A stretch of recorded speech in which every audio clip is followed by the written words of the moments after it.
Assalamualaikum warahmatullahi wabarakatuh. Selamat pagi, semangat pagi. Saudara, pada kesempatan pagi ini saya akan mencoba menyampaikan materi tentang ketahanan nasional. Nah, terkait dengan alokasi waktu yang tersedia hanya 1 TM, oleh karena itu pada kesempatan ini akan saya sampaikan secara ringkas tentang latar belakang, pengertian, konsepsi, hakikat, asas, dan akhirnya TANAS di Indonesia. Yang pertama tentang latar belakang TANAS. Nah, untuk memahami bagaimana ketahanan nasional satu bangsa, kita lihat bagian yang di tengah ini, saudara, bahwa dalam rangka mencapai tujuan nasional, warga negara ini memerlukan U dan T, ulet dan tangguh. Mengapa? Karena harus menghadapi yang namanya AGHT, ancaman, gangguan, hambatan, dan tantangan. Atau menggunakan alur yang kedua, yaitu bahwa untuk memahami sebuah atau untuk mencapai sebuah tujuan nasional, setiap bangsa akan menghadapi yang namanya AGHT. Oleh karena itu memerlukan model yang namanya U dan T. Nah, apa deskripsi dari masing-masing?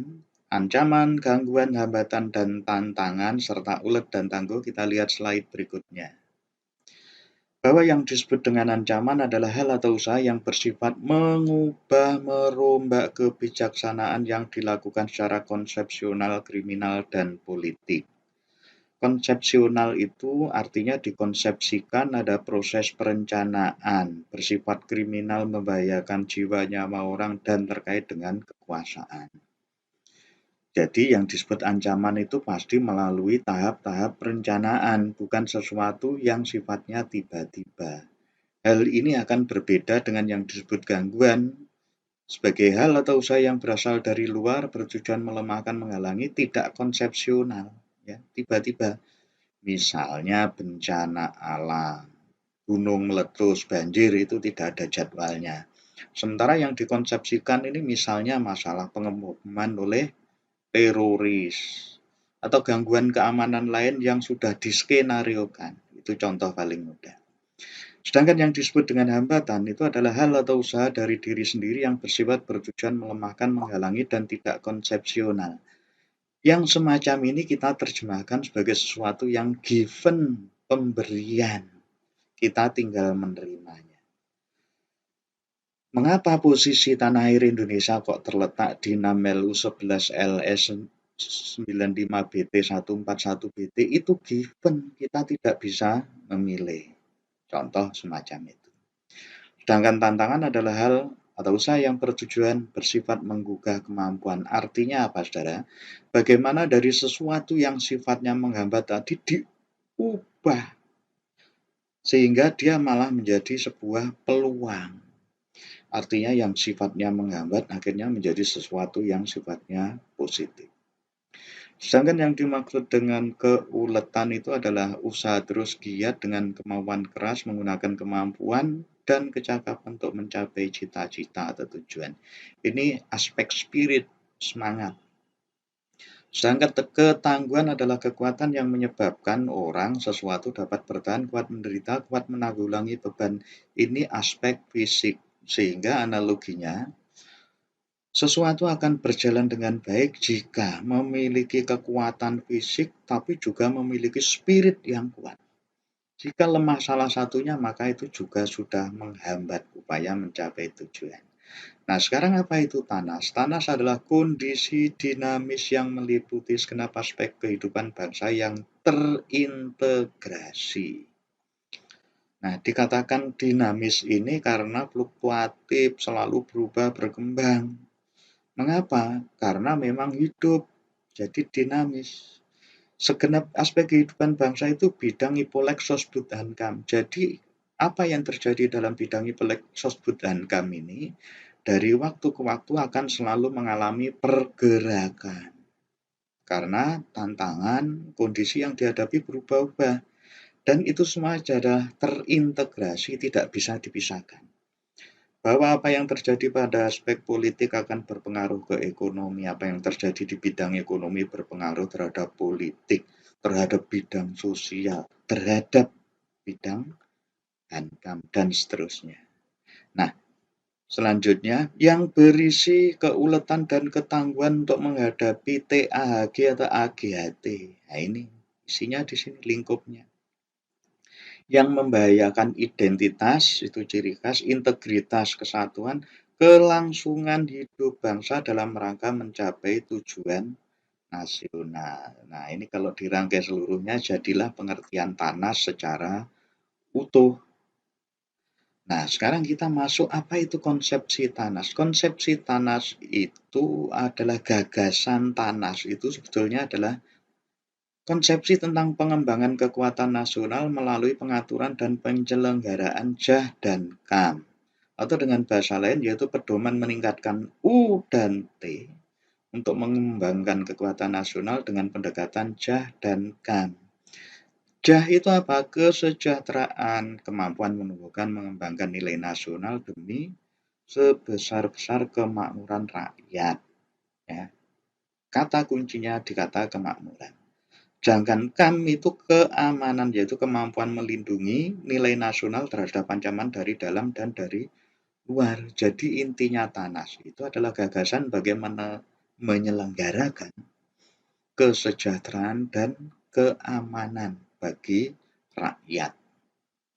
Hakikat itu intinya.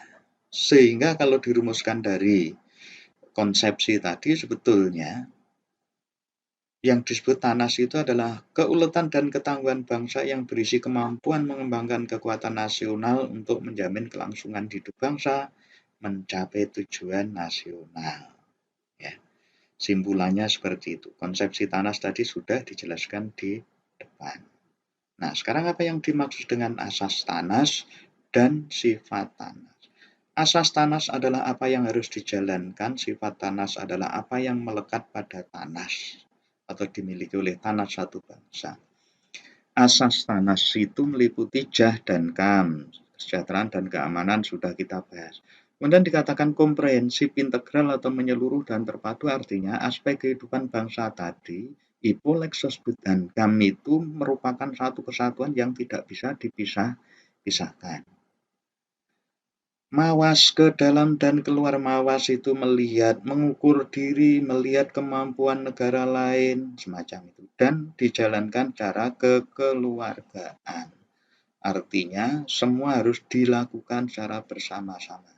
Tidak bisa melepaskan diri atau menyerahkan tanggung jawab pada yang lain. Harus dikerjakan secara bersama-sama. TANAS satu bangsa itu sifatnya yang pertama harus mandiri, tidak bergantung pada negara lain. Yang kedua dinamis, selalu mengalami dinamika perubahan dan perkembangan. Wibawa artinya bahwa TANAS satu bangsa itu harus memberikan respek, penghargaan dari negara lain, tidak diremehkan oleh negara lain. Dengan istilah lain, deterrent. Ya. Kemudian konsultasi dan kerjasama itu memang harus selalu dijalankan secara terkoordinir, tidak bisa berjalan sendiri. Yang terakhir adalah mengkaji tentang ketahanan nasional Indonesia. Bahwa aspek kehidupan berbangsa itu jika dipilah menjadi dua kelompok, yaitu aspek alamiah yang jumlahnya 3 sehingga disebut dengan Trigatra, yaitu bidang posisi, lokasi, geografi, keadaan kekayaan alam, keadaan kemampuan penduduk. Jika melihat aspek ini, Indonesia dikatakan kaya dan mampu. Mengapa? Posisinya strategis, kekayaan alamnya berlimpah, penduduknya jumlahnya besar dengan berbagai variasi kemampuan. Sedangkan aspek yang kedua itu adalah Pancagatra, yaitu aspek sosial disebut Pancagatra karena jumlahnya ada 5, yaitu Ipolexos, Bud, dan Hankam yang selalu mengalami dinamika perubahan, perkembangan seiring dengan berjalannya waktu. Dikatakan bahwa ada hubungan inter dan antar gatra, itu maksudnya di dalam gatra alamiah Ini saling mempengaruhi. Di dalam gatra sosial, yang 5 hal ini juga saling mempengaruhi.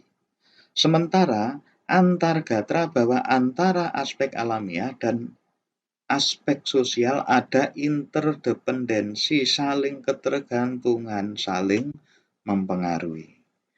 Nah, oleh karena itu saudara, pada penugasan kali ini nanti akan diberikan pertanyaan kepada saudara yang harus saudara kerjakan langsung di lembar jawaban itu, dan saudara bisa mendownload materi ini, ditautkan pada link saudara.